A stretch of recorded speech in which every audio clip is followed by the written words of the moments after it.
Hi good afternoon. CNBC आवाज Motilal Oswal studios में आप सबका स्वागत है। और जिस तरह का बाजार का मूड माहौल था, सोचा क्यों ना आज नो योर कंपनी को रोकें। किसी एक मैनेजमेंट से बातचीत करने की जगह क्यों ना आप लोग के दुख दर्द शेयर करें। आई एम श्योर सबके इस बाजार में जिस तरह का कोहराम मचा हुआ है, बतेरों क्वेरीज होंगी अपने स्टॉक्स रिलेटेड, अपने पोर्टफोलियो रिलेटेड, शेयर बाजार से जुड़ी हुई। सोचा आज आधा घंटा उसी के लिए डेडिकेट करते हैं।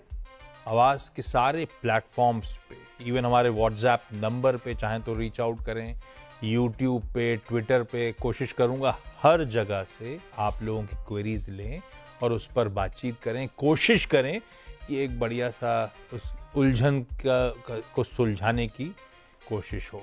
सीएनबीसी आवाज के मैनेजिंग एडिटर अनुज सिंघल साहब और साथ साथ manasjaiswal.com के श्री मानस जायसवाल, वो भी होंगे इस शो में आप लोगों की क्वेरीज सॉल्व करने के लिए।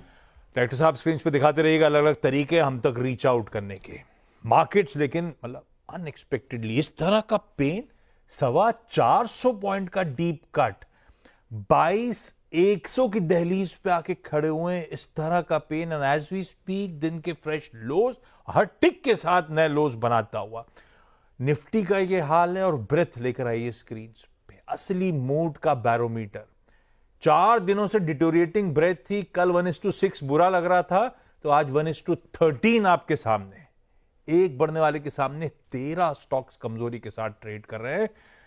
पहला सवाल तो मैं ही पूछ लेता हूं। बहुत बुरा हाल। और फ्राइडे को जाते जाते इस तरह की स्क्रीन पूरे वीकेंड का मूड बिगाड़ दिया। हो क्या रहा है ये? नहीं आशीष, हो क्या रहा है तो आप 10 लोगों से पूछें तो 11 जवाब मिलेंगे। हाँ। काफी कॉन्फ्लुएंस ऑफ फैक्टर्स हैं मार्केट में। आई थिंक अर्निंग सबसे बड़ा है। अर्निंग्स मार्केट की सपोर्टिव नहीं रही हैं पिछले 2 क्वार्टर से। चीन में पैसा बन रहा है, हमारे मार्केट में पैसा नहीं बन रहा है, तो पैसा हमारी मार्केट से चीन में जा रहा है।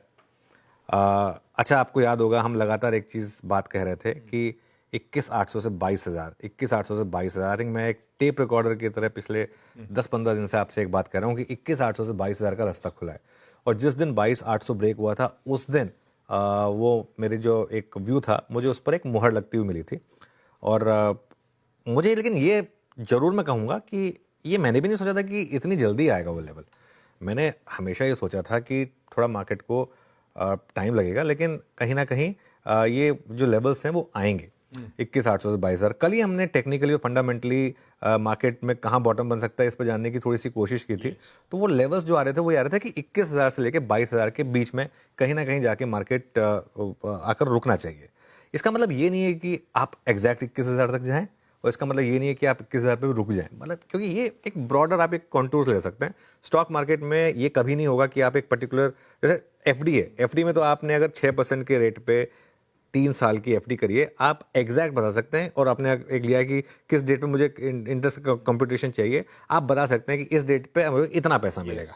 स्टॉक मार्केट में ऐसा नहीं होता। स्टॉक मार्केट में आप एक व्यू ले सकते हैं कि चलिए अगर 10 साल में इतनी अर्निंग्स होगी तो निफ्टी यहाँ तक जाएगा। मोर और लेस वो निफ्टी आपको 10 साल के व्यू में करके भी देगा। लेकिन विद इन उस 10 साल के उसमें, अब जैसे फॉर एग्जांपल अगर आपने 2015 में पूछा होता कि 2025 में निफ्टी यहाँ पर होगा, मोर और लेस हम वहीं पर हैं। लेकिन उसके बीच में हम एक बार कोविड के लो में 9,000 पे भी गए, एक बार हम बीच में 26,000 पर भी गए, और अब हम 22,000 पर आ गए। तो ये स्टॉक मार्केट है बेसिकली, इस तरीके से यहाँ पर चलता है। और फ्रैंकली बोलूँ ना, ब्रॉडर मार्केट, आई थिंक कल जिस तरीके से निफ्टी को होल्ड अप करके रखा गया था एक्सपायरी के चलते, लेकिन ब्रॉडर मार्केट में जिस तरीके की पेन थी, आई थिंक ये सुबह आज एक क्लियर था कि आपको शायद इस तरीके का एक ट्रेडिंग सेशन मिलेगा। हालांकि मैं सच कहूँ तो हैरान हूँ कि एक साथ 400 पॉइंट आ गए निफ्टी पर, 400 450 पॉइंट। मैंने कल भी एक व्यू लिया था कि 1000 पॉइंट यहाँ से निफ्टी और रेड में जा सकता है, उसमें से 450 एक ही दिन में आ जाएंगे। ये नहीं सोचा था। अच्छा, लेकिन इसमें एक और चीज़ है, जैसे बुल मार्केट में आप एक लीप ऑफ फेथ लेते हैं और बाय करते हैं और मार्केट आपको रिवॉर्ड करता है, हैंडसमली रिवॉर्ड करता है। ऐसे ही जब कल बेयर मार्केट में हमने एक बात की थी क्लोजिंग में कि शॉर्ट कैरी करिए इस मार्केट में। अब ये सुना पता था कि 400 पॉइंट दे देगा वो आपको, सुबह भी 200 सवा 200 तो दिए, जिसने सुबह सुबह भी बुक कर लिया उसको भी, इंट्रा ने भी उसके बाद 200 सवा 200 पॉइंट दिए। तो ये आई थिंक मार्केट का टेक्सचर है इस समय, इससे लड़के कोई फायदा नहीं है। एज अ ट्रेडर इससे लड़के फायदा नहीं है। एज एन इन्वेस्टर मैं बार बार एक चीज़ कह रहा हूँ, सिर्फ इसलिए स्टॉक्स मत लीजिए क्योंकि वो गिर गए हैं। काफ़ी स्टॉक्स हैं जो यहाँ से भी गिरेंगे और जमकर गिरेंगे, लेकिन बहुत स्टॉक्स में अब ढंग के लेवल आ गए हैं जिनमें आप चाहें तो थोड़ी स्लोली एक्यूमुलेट करना शुरू कर सकते हैं। टटोलते रहेंगे, ये सब बातचीत कर